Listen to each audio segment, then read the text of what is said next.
Hi, I'm Curious Cass, and this is Curiosity Junkie.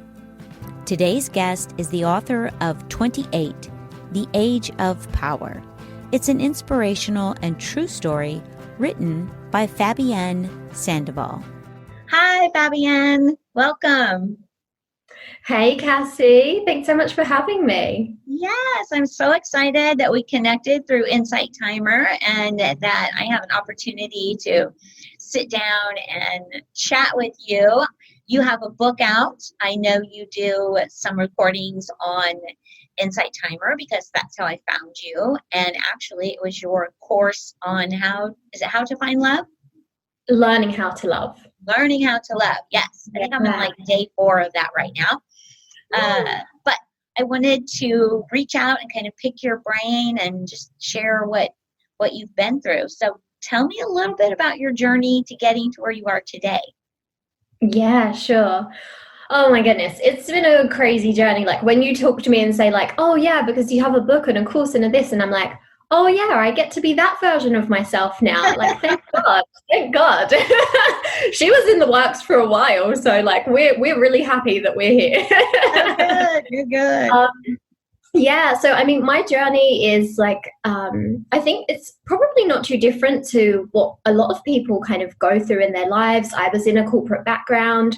I was working a 9-to-5 job, and, you know, I got to a certain point in my life where I just didn't feel like that fit me anymore. Like I had a great time there. I had learned a lot while I was there, but it didn't feel like me. I didn't feel like I was living out my life to the fullest expression of what it could be lived. I felt like I was very kind of caged there. Mm-hmm. And I ended up it came upon me, as it does with teachers, that this kind of person just entered my life and started to share with me different teachings, different things about meditation, different things about health, and give me a lot of insights and create a lot of awareness for me. And from that, really, it was like I suddenly realized, okay, yeah, I can't do this corporate job anymore. I need to be doing the things that I'm passionate about. And ultimately, that was helping other people and really talking. Like, I love to talk. It's one of my favorite things. So I'm so grateful I'm on this podcast. Ultimately the journey was just, you know, kind of a spiritual awakening, if you will. And from there on, I just was kind of putting every intention and every bit of energy and effort I had into how can I create that vision of who do I want to be? What does it look like? And how do I create that day by day? And it started with a book, and then I was doing coaching and then Insight Timer, and then teaching about love. And now primarily I'm a self-worth coach for women, but men are included also. That's kind of what it says for marketing purposes, but I get men plenty of time. Really working on kind of love, abandonment wounds, and self-worth, ultimately. I don't care who you are, you have some wounds that need to be healed. We all have them. It's part of our story and our past. And I think that becoming awake or becoming aware for me was realizing that is what was still triggering my reactions. It was causing me to have specific reactions, which kept me in a cyclical cycle of not where I wanted to be, the wrong people coming into my life. Yes. So is your book about the self-worth and healing the abandonment and the issues that we kind of carry from childhood? No, that's what my second book that I'm working on right now is about, which will be called The Age of Love. So so the first book is 28, The Age of Power, and that's really about my awakening. That's the storyline of me and my teacher, of what he shared to me, of changing my health. So I became vegan. I was okay, I don't think I want to be doing this job anymore. I started to understand what my purpose was. So the first book is really about power, purpose, health, and that kind of spiritual awakening and what happened to me. And it's my true story, like it's real, you know, so everything in there is totally real, and it's very vulnerable to put yourself out there like that.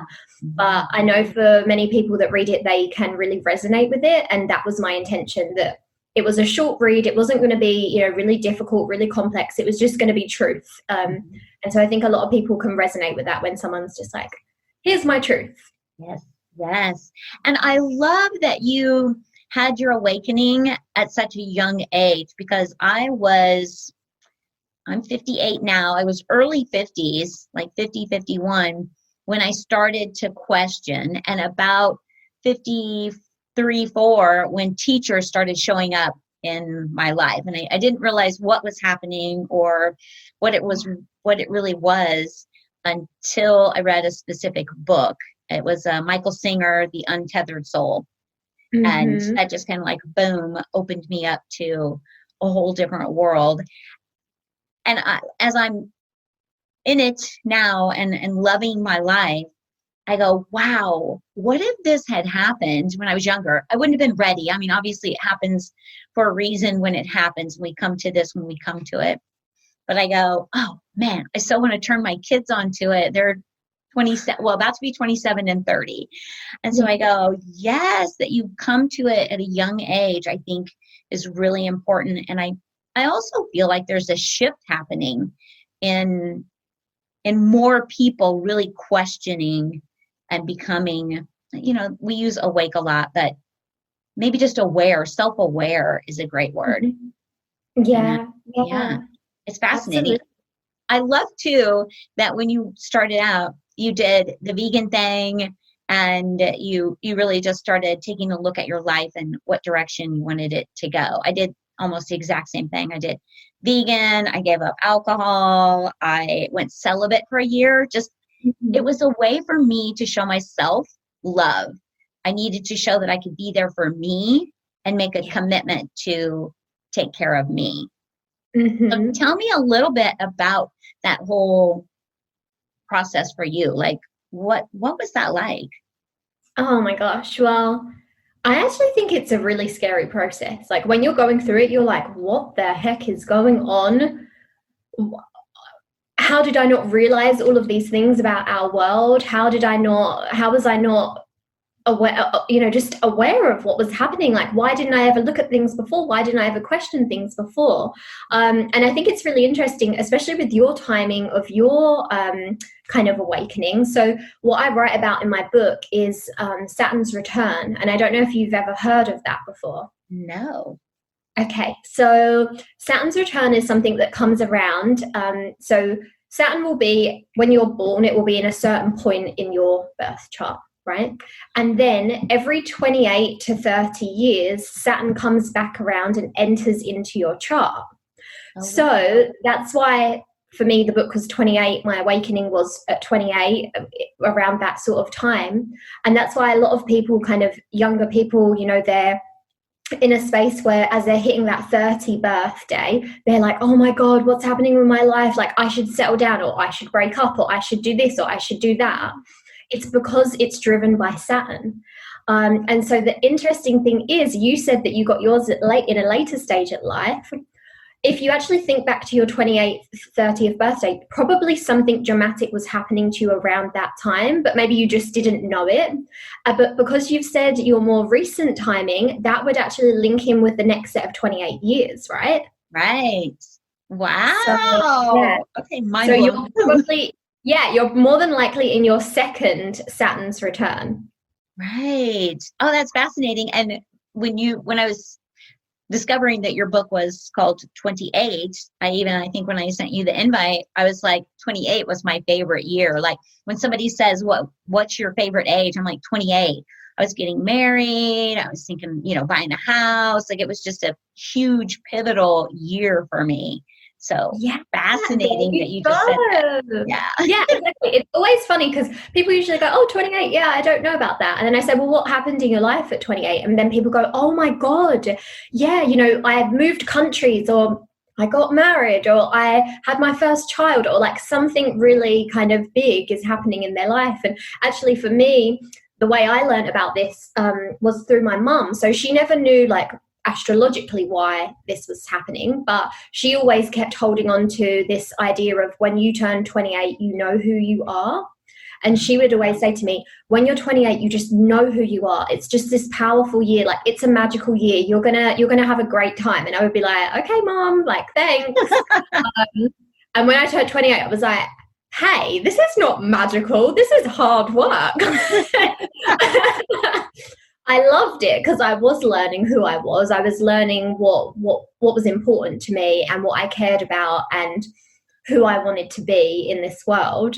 But also it was scary, and it can be a little dark sometimes because you're starting to come face to face with who you are, the light and the dark and everything in between, and your whole entire world's existence. You'd mentioned before, friendships, right? Jobs, literally everything that's in your life can potentially during that time completely transform. So it can be scary because you're like, wow, like the rug is being pulled from under me and nothing feels very stable or secure during that time. But it is magical and it is a worthy time. And yeah, I love it. And like, I can only look back and think like, oh my gosh, that was a great time of my life. Absolutely. It's just interesting. You have no idea what's happening to you when it's happening. And the thing that kind of resonates with me is that we're taught to believe these specific beliefs as we're growing up. And I think when this shift starts to happen, that's when you start questioning everything, and you kind of open up to, just because, and I love this quote by Thich Nhat Hanh. I'm not sure I pronounced it right. He's a Zen Buddhist monk. And his quote is, the opposite of what you know is also true. And that kind of opened me up to, I only know a very small amount based on what those who taught me knew from people who taught them. So my knowledge base is so small. And when I started exploring so many other things in the world and starting to travel, I was like, wow, just crazy, amazing. Yes. So let's talk a little bit about the book you're working on. And then I also want to get into the self-worth coaching, because I think that is really powerful, especially for young women, older women too, but for young women to come to that at a young age and own who they are. Yeah. So, okay. So the first part of the book, it's called The Age of Love. It basically, for me, like, I feel like I have had two main journeys. The first journey was like that of an awakening, that which changed my health and how I saw that kind of thing, how I saw the world, how I saw what was going on in the world. And it really woke me up on that level. And the second, and that was really about power and like owning my power. And then the second journey was when I turned 30, which was about love. And it was really about a deeper kind of inquiry into love and what love meant and what it means, what it meant to me, what it means to other people, why we're all so fascinated with this subject.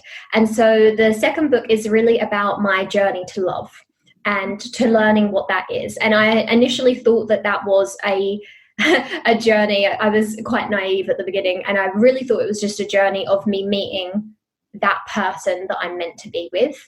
And so I went into it in that sense, like, oh, I'm going to meet someone, and now I'm going to work on myself to become the person I need to be in order to receive love and have love. And what I realized is like, it doesn't work that way. You can't go out like seeking for the love.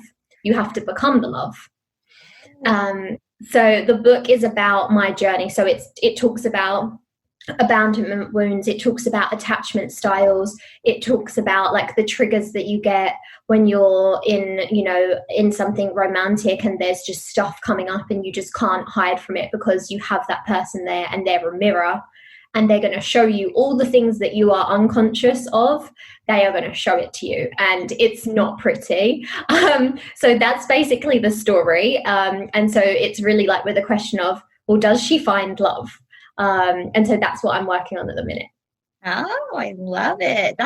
That's great. So let's talk about the self-worth, because I think that ties in nicely with that book and coming to that. And I've always used the term self-love, and I came across Annie Gospodin. She's on Insight Timer as well. And she really loves self-acceptance, because she said, accepting who you are and all of that is easier to put your brain around than saying, I love you and going there.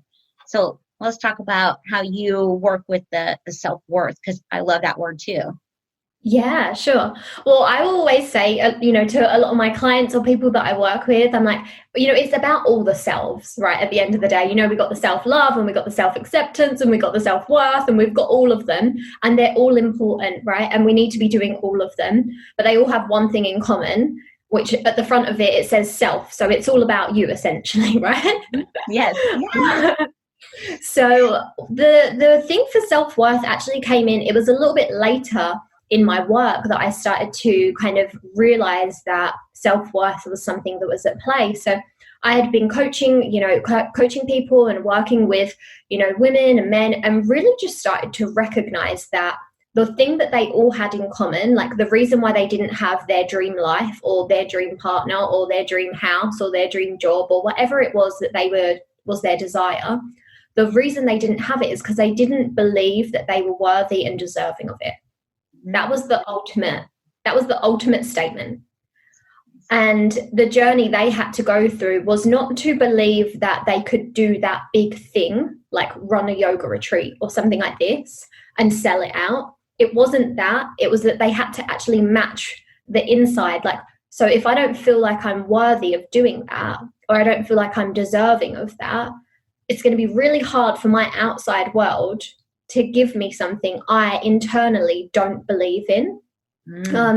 And so that was really where the self-worth piece started to come through. And I was like, it needs to be spoken about more, that it needs to match up. Inside and outside worlds will match up, but only to the degree that you feel that worth inside and to the degree that you feel that you're valuable.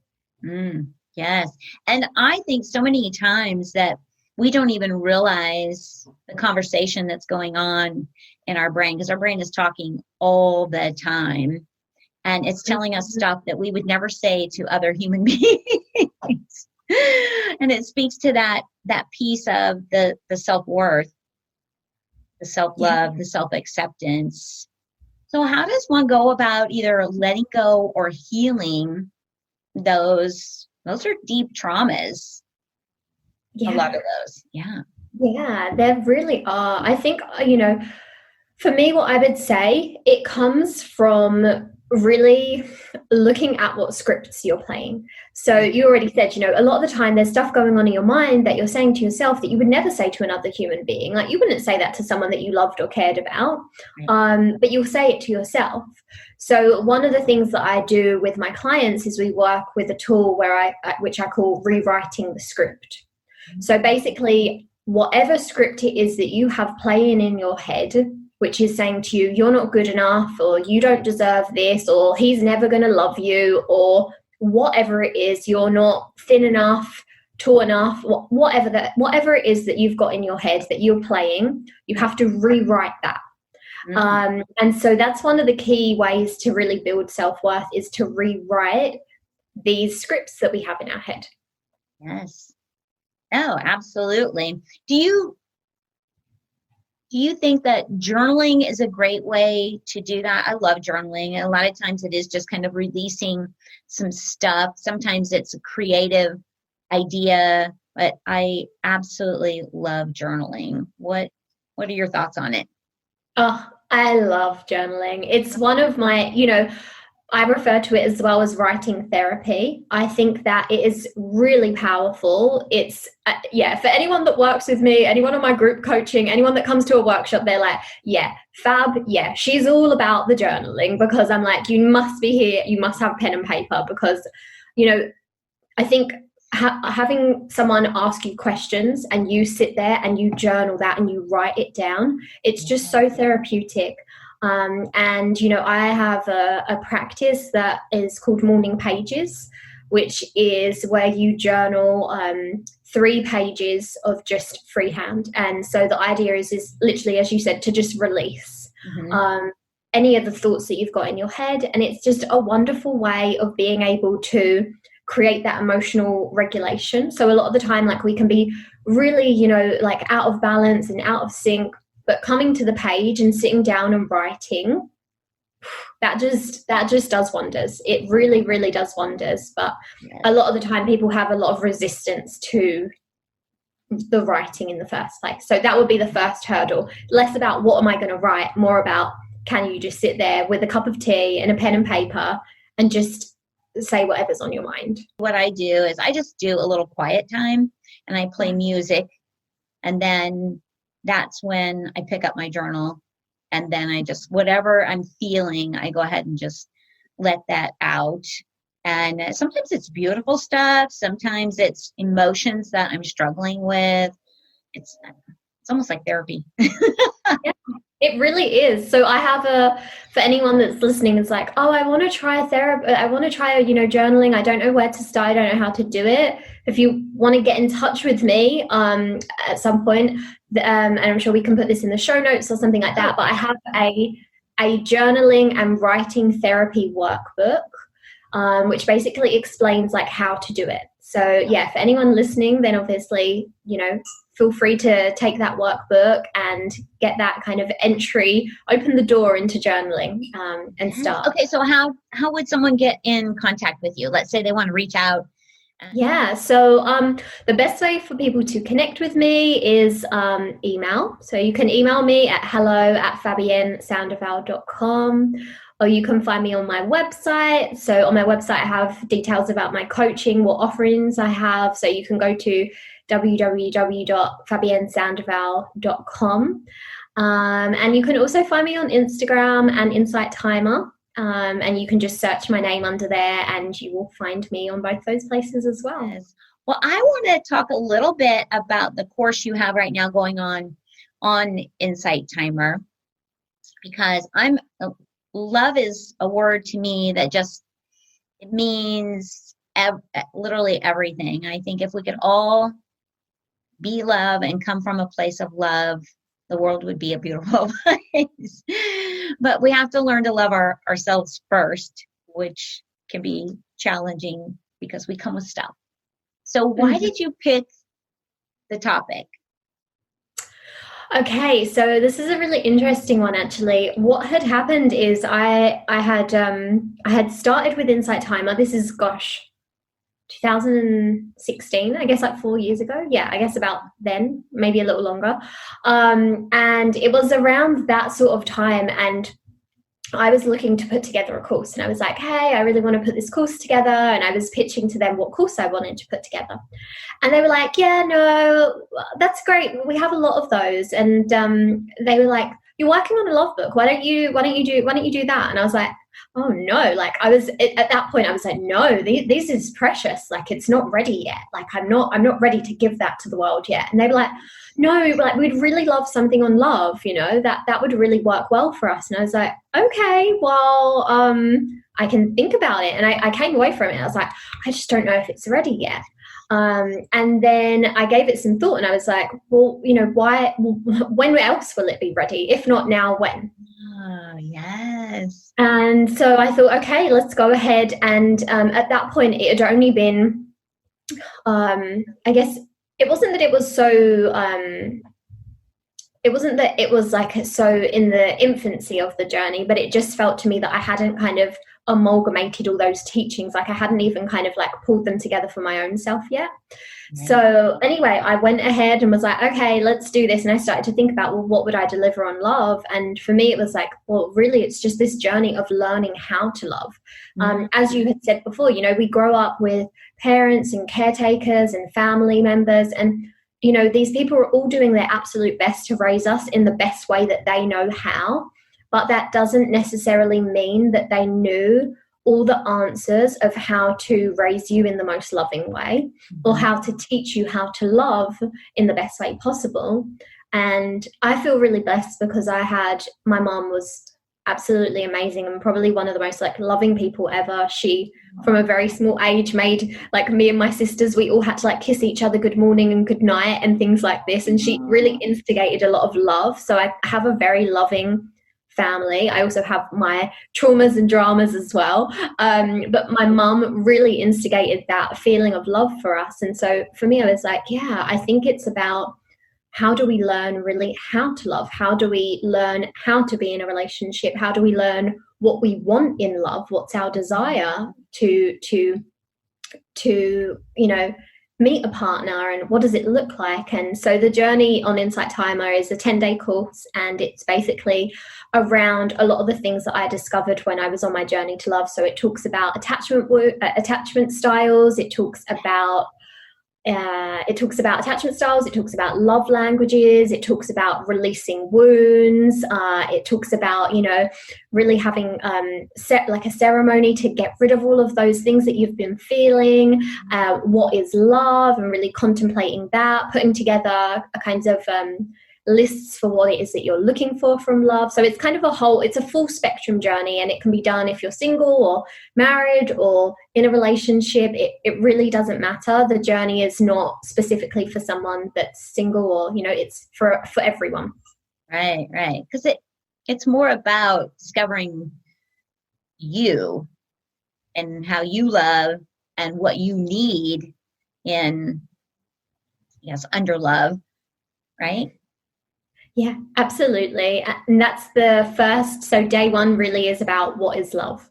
Yeah. And that's about defining what that is for you. Like, what does that mean? Because we say this word love, but that could mean so many different things to so many different people. Love languages is also like a great way. So Dr. Gary Chapman brought those around, and he discovered that in his practice, where he would have couples come in and be like, I just feel like my partner really doesn't love me. And then they would talk about what ways they would feel more loved. And he discovered that there were 5 main love languages. And so it's fascinating. There's so much stuff out there, but yeah, it's really a deep inquiry into who do you want to be in love?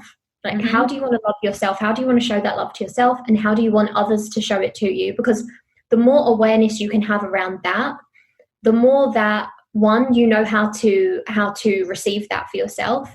And 2, you also know how to direct your partner. Like, if you have one or you're looking for one, you can direct them to that. You can say, well, actually, for me, this would work. And you have the answer already. They don't have to kind of scratch their head and think, I don't know what to do for this person. You can give them the answers. Yes. And that is amazing when you can share that. And as you were talking, something popped into my head. I love that you combine several teachings. So like the love languages, the attachment styles, like I've read a lot of those books, and you really kind of bring it all into one simple, and I'm not going to say simple, one course. Yeah. Hard work, because anytime you go inside, it's hard work, but you're doing it for all the right reasons. I think the love language is so important, how you feel love, because it can be the complete opposite of your partner, and if you don't know how to communicate that, it's a struggle. Yeah. And as well, if you don't have that knowledge, so I think, I love that you had said that, that I had brought all these different things in.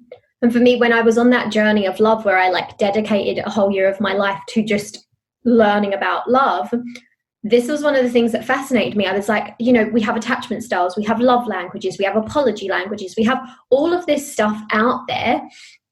But hold on a second. Why doesn't anyone know about it? Like, I'm sure people do know, but they don't know, like, it's not basic terminology necessarily that everybody just knows, oh yeah, I know about attachment styles, and yes, I know about it. Like, it's not really fully out there. So for me, I wanted to put a love course together that was less about, okay, let me manifest my soulmate in 8 weeks. It was more about how do we learn the tools that are going to last you a lifetime, that are going to help you in every relationship, not just your romantic ones. Yes. Okay, so as you're going through all of this, what did you learn about yourself? Was there anything where you were like, oh, Wow. Yes, there was. So for me, attachment styles was the thing that blew my mind the most. So attachment styles, there's 3 of them. You can either be secure, which is basically what it says on the tin. You feel secure in relationships. Or there's anxious, which is what I am. So feeling a sense of anxiety in your relationships, wondering if the person really loves you, if they really want to be with you, if, feeling like that sense of just wanting to be really close to that person. Mm-hmm. And avoidant. So that's the 3rd one. And avoidant is really the opposite to anxious, meaning they really want their independence. They really want to be by themselves. And they're kind of almost a little bit like, I'm going to dip my toe in the water with this whole love thing, but I'm not so sure. So I'm going to kind of do a little bit of like back and forth. And so for me, the biggest eye opener was these attachment styles, and recognizing that I had an anxious attachment style. And that was coming into play in every relationship I had ever had. And when I did like what I call a relationship inventory, and I checked back over all of my relationships, I realized that I was constantly attracting avoidant partners. So when this happens, you have this kind of tug of war, and it doesn't really serve both people very well, because one person's fighting for independence and one person is fighting for a lot of love and a lot of like quality time and a lot of togetherness, which togetherness and independence don't really go hand in hand, right? So for me, that was the biggest eye opener, and I was like, wow, okay, now I know this about myself and I can work on that. I can work to become more secure. I can understand where this will have come from and why I had it, and how it's impacting my relationships, how it impacts me, and what I can do for the future to navigate that better. Yes. And I love books and things that teach us a little something about ourselves or how we are showing up. And that was one that I did too. And I also was anxious when I did the testing, and it was so helpful to be able to, when you're having those moments with yourself and starting the stories in your own head, to know that this is just a product of where you've been, what you've been taught, how you felt in moments. So look at what it really is. Is this really is this really happening, or is this just some stories from something back here that you're telling yourself? Yes, that was wonderful. That's why I'm like, I love that you put those all together, because they're so beneficial to know. Yeah, and the thing is, it's interesting because many of the clients that I serve and that I work with have anxious attachment styles. So it's really wonderful. They usually have anxious attachment styles. They've usually got abandonment wounds. And so, they just really want to be loved. And like, I can resonate with that, because that was how I had felt, like I was just like, I just really want someone to love me, and I want to give love and I want to receive it. But until I had done the work, I didn't know how. And so having those things, it's great, because it creates the awareness of, okay, how do I move past those? How do I become more secure? How do I become someone that I want to be in a relationship? Yes. The other thing I like about your course is you ask questions at the end, of each one that kind of make you reflect a little bit, think about. It's fantastic. So if anybody's on Insight Timer, or you're not on Insight Timer, and I don't make any money from Insight Timer, I just love sharing. If I find something that has been beneficial for me, I love sharing it. And that's when I found you. I was like, okay, I've got to connect with her and share what she's doing, because it's so important for young women to understand the self-worth piece. So as we were talking, I was like, my daughter turns 27, and I was thinking, I think I'm going to buy her a copy of your book so that she can kind of understand what's about to happen to her. Yeah, exactly. Yeah. So many people are like, oh my God, I'm going to be 28. What does this mean for my life? Right. Yeah. No, it's fantastic. Well, do you have any, events or anything coming up or going on? I know with COVID, we're all kind of on lockdown and it makes it difficult to do things. But what do you have going on that someone could connect and take part of? Yeah, so I don't have a date for it yet, but in the month of January, I'm going to be running a Manifesting Your Dreams workshop, which is about vision boards and your desires and basically how to pull that all together for 2021. Even if there is a pandemic going on, we can still make our dreams come true. That will be happening in January. And then in February, I have a workshop coming up as well, which is around love. I'm not sure of the date of that one. I think it might be the 17th of Feb. But that's with a company called Nave, and they're really awesome. They do real women lectures, so it's all like real women talk, and they do that. So I'll be on there in February talking about love, and then otherwise, if you're just listening and you're like, I want to talk about these things, then I'm always open to hear from people and chat with people. And if you go on my website, there's a link, you can book and you can come and have a chat with me, and we can talk more about this stuff there. I love it. Thank you. Well, I think this is a good place to kind of wrap up and say thank you so much for coming on. I know this is the end of your day and it's been a long one for you, and my day is just starting. So thank you for taking the time to come on and share knowledge and wisdom with me and the Curiosity Junkie audience. I really appreciate it. Oh, thank you so much for having me, Cassie. It's been a pleasure and I've loved chatting with you. Oh, fantastic. I will definitely put all of the links to websites anyway to connect. I always put everything in the description notes, so that will all be there for everyone. And to all of you, thank you for tuning in, listening. Stay safe, stay curious, and I will see you soon.